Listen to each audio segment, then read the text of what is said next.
Halo teman-teman. Halo teman-teman. Hai teman-teman. Belajar biar tambah pintar main bola. Sukanya jadi pemain bola biar dapat emas asli. Pengen jadi YouTuber. Aku pengen jadi pemain basket. Menambah kita jadi pintar. Jadi profesor. Kerjanya yuk bikin robot yang mirip kayak manusia. Belajar buat anak-anak ternyata punya makna yang kaya dan luas. Di balik wajah polos anak-anak terdapat berjuta-juta ide yang penuh harapan. Masing-masing anak punya ide yang berbeda, minat yang unik, kesukaan yang khas.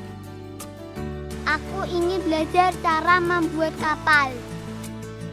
Aku ingin belajar bagaimana parasut bisa terbang.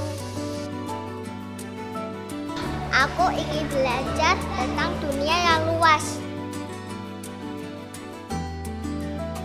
Aku ingin menjaga bumi. Begitu banyak kemungkinan yang bisa dicapai oleh anak, seandainya saja mereka mendapatkan kebebasan belajar. Sayangnya seringkali kita menuntut anak-anak untuk duduk manis, menulis rapi dan menghafal kata. Apakah kita sedang membunuh rasa ingin tahu mereka dan merampas hak mereka? Jangan rampas hak anak untuk belajar dengan cara mereka. Jangan cabut hak anak untuk menemukan minatnya dengan menyempitkan tujuan belajar hanya ke baca tulis hitung. Penuhi hak anak untuk berproses sesuai kemampuannya. Bangunlah kegemaran belajar anak di PAUD dan pendidikan dasar kelas awal agar menjadi fondasi pembelajaran selanjutnya. Gerakan transisi PAUD ke SD yang menyenangkan adalah gerakan untuk menjaga agar proses pembelajaran untuk anak usia dini menyeluruh dan berkelanjutan. Proses belajar yang tidak menyeragamkan cara belajar anak. Proses belajar yang bertujuan untuk membangun kemampuan fondasi secara menyeluruh.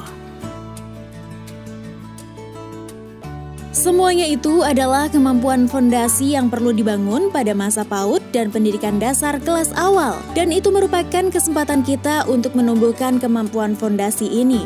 Kelas awal yang mulus dan proses belajar yang menyenangkan. Mari guru-guru PAUD, sekolah dasar, madrasah ibtidaiyah dan satuan pendidikan yang sederajat salinglah mendukung agar 3 target perubahan dapat bertumbuh menjadi budaya di satuan pendidikan kita.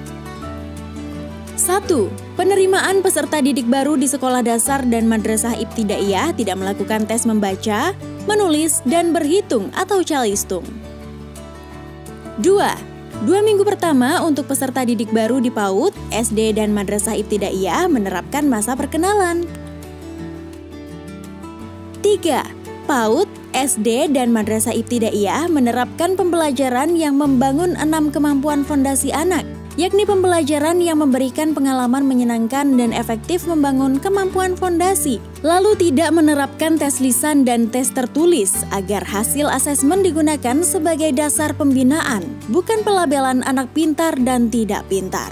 Serta mampu melaporkan kepada orang tua apa yang anak sudah bisa dan belum bisa, sehingga masih memerlukan pendampingan bersama, baik di satuan pendidikan maupun di rumah.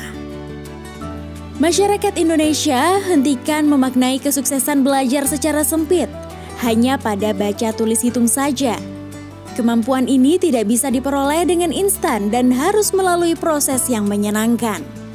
Berhenti menerapkan tes pada anak, terapkanlah asesmen yang bertujuan untuk membina, bukan melabel. Saksikan anak-anak kita tumbuh dan berkembang, menjadi calon-calon pemimpin bangsa yang tidak sekedar cerdas, melainkan percaya diri bahwa ia dapat melakukan apapun asalkan berusaha. Saksikan anak-anak kita tumbuh menjadi pembelajar sepanjang hayat. Karena anak-anak kita berhak belajar dengan bahagia.